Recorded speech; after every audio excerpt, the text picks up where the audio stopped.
at 60, have everything, I have the 3 dealerships, be done, sit back on my deck, smoke my cigars, and get residual income. Be able to go and see my daughter whenever I want to, sneak up there on her at college when I want to. And that's what I want to do. So now she don't want to tell me where she want to go to college. So I guess I can't sneak up on her. But not as of yet. But I'm pretty happy with the business accomplishments. You know, having the 2 stores, having the rental car company, those things are fun, and that's what I never aspired to have that. Mm-hmm. But you know, so now if I look at what I want for the future, it would be to incorporate some of these guys that have been on a journey with me to give them their opportunity to have stores. So I would probably let one of the guys buy into this one, buy another, and something like that down in Texas. So to give guys opportunities to have their same goals that I've had to set for myself and give them that opportunity.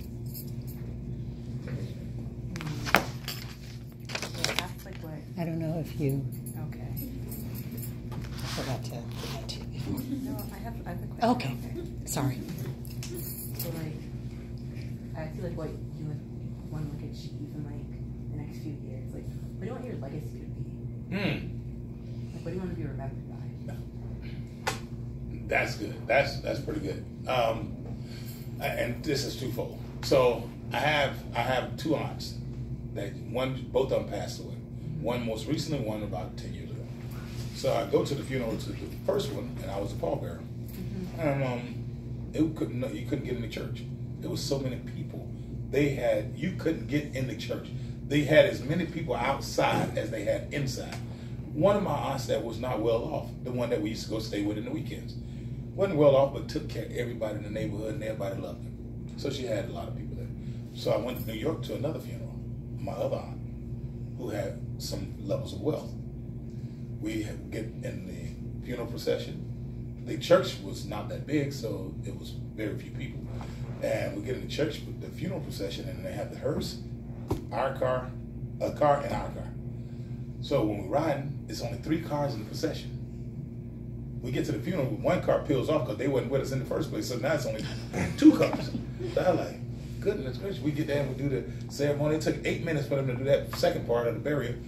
And it dawned on me, what do you want your legacy to be? That's why that question is very interesting. Because 1, there's no Wells Fargo truck behind any hearse. That's the first thing. So you can't take your money with you. So all you're doing now, the only thing people know, you can tell by how much people love you, not by how many people at your funeral, somewhat you can tell by that. But when you have gatherings and people glad that you're there, and people looking forward to you coming, and people waiting on you to get there, that's how you know how much people love you. Because people can show it at a funeral sometimes, or not. But when people are genuinely engaged in you being there, that is the impact you've had on their lives. So my legacy is, and I always tell people this also, people don't care how much money you got, or how many buildings you build, or anything. They just care about how you make them feel. That's all people care about. How did you make me feel being in your presence and knowing you over a period of time? So I try to make people feel like I want to feel. Welcomed, happy, and confident in their future. Because if you come in contact with me and you don't change something about yourself, or you have a better understanding of me, or have something that I spilled a nugget that you can utilize, then nothing should change them. I want my legacy to be, hey, that boy, he was a good old boy. That boy, he was all right. So something of that nature. Nothing major, nothing grand, but just, hey, he was a good fella. That's a good thing to be remembered by. Yes, indeed.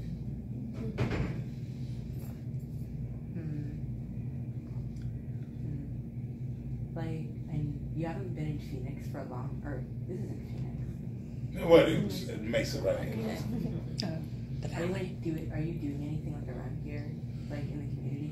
Oh yeah. So if you see that big board that you walked in and you saw that big thank you album board. Oh yeah, the big, yeah. Mm-hmm. So they came and surprised me. So I was up in my office one day and they called me and said, "Al, come downstairs."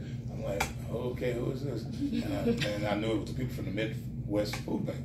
So they had every one of the volunteers and every employee sign that board and brought it over here. They made that whole thing. And that's one of those big thank you cards to say thank you for all you do in the community.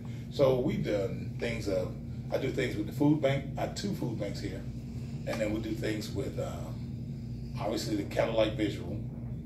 We do things with the Alpha as far as the Thurgood Marshall breakfast. We do things over here in the Mesa where one kid was a quadriplegic and needed a new vehicle because her van that she was in, the handicap assisted van, was wrecked. So I had another young man that owns a salvage yard, and we donated a van to her free of charge for her to be able to get around to her hospital visits and things of that nature. So we do things with the homeless shelters. We do a lot of. We started a homeless campaign here in Mesa. We also did a thing with the veterans where we stop homelessness for veterans that we give money to every year. We have part of the Chamber of Commerce that we do quite a few things with. We have women over here. So my most fun thing is writing checks, true. But my most fun is when on Thanksgiving, when I fill up the Sprinter van, which is a big high top van, and I go and fill that sucker up with turkeys.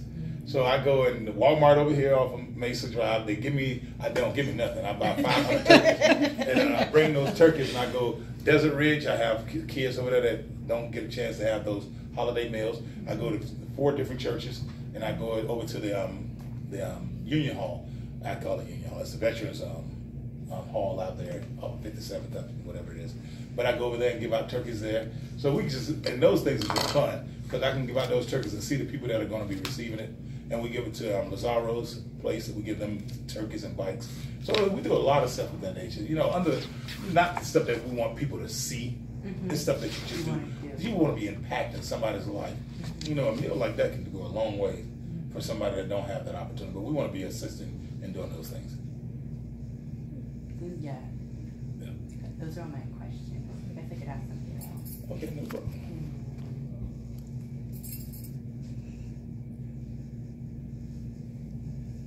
I can't think of That's anything it? right now. Okay. No, that's fine. What you got here, man?